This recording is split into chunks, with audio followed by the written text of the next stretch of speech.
Hey YouTube, welcome back. So if we ignore the fact the 2.0 update was released 2 days early in some regions, today marks the official 1 month anniversary of the 2.0 update and of course the Happy Home Paradise expansion.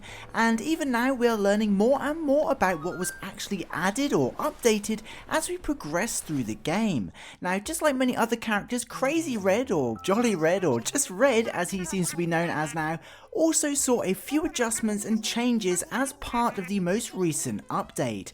These are primarily surrounding how he's triggered in the first place for new players, as well as the inventory settings for his shop.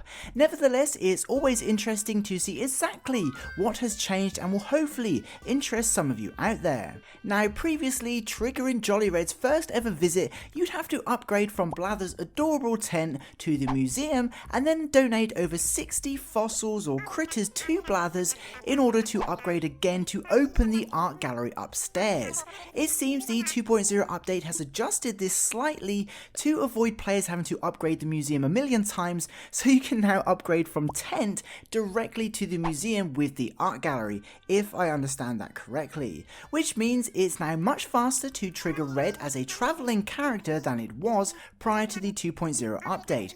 Of course, this will only affect new players or anyone with Blather's tent before the update. Unfortunately, if you do have the museum upgrade without the art gallery, you'll still need to donate 60 items to trigger the next upgrade and encounter Red.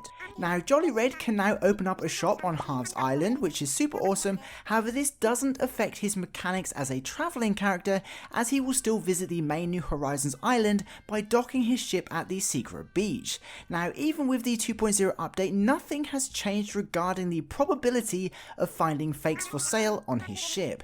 There is still a 10% chance of finding 1 fake and 3 real pieces of art. There is still a 30% chance of finding 2 fakes and 2 real pieces. There is still a 50% chance of finding 3 fakes and 1 real piece, and finally there's still a 10% chance of finding all 4 pieces being fake. So although it might not seem like it, most of the time you'll probably find 3 fakes and 1 real piece of artwork.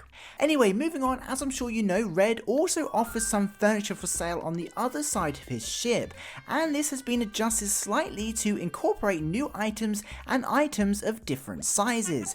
Now I won't bore you with all the different sizes of items that can be selected to spawn in Red's shop, but prior to the 2.0 update there were 7 variations of 1x1s and 2x1.5s and things like that. For example, a 1x1 would be a garden gnome or a small item, and a 2x1.5 would be something like the Imperial decorative shelves. However, the 2.0 update added 6 new eligible sizes to the pool of items that can be selected, allowing for thinner items as well as larger items to be displayed, and this includes items that can hang on walls, essentially increasing the amount of items that can be found on Red's treasure trawler.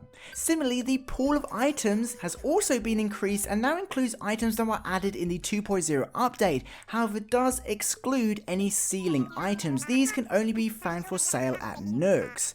Now the only other thing that's changed for Jolly Red, at least as a travelling character, is during the first encounter for those who upgraded directly to the art gallery from Blather's tent. In this instance, when you first meet Red, every single piece of artwork will be real and he won't sell any fakes. This is the only time this happens and is pretty lucky for new players.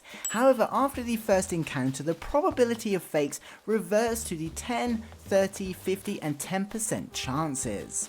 So there we have it, nothing too groundbreaking, but definitely some nice quality of life adjustments for new players and a larger pool of items for everyone, which kind of gives us a reason to stop by his treasure trawler again, which is cool.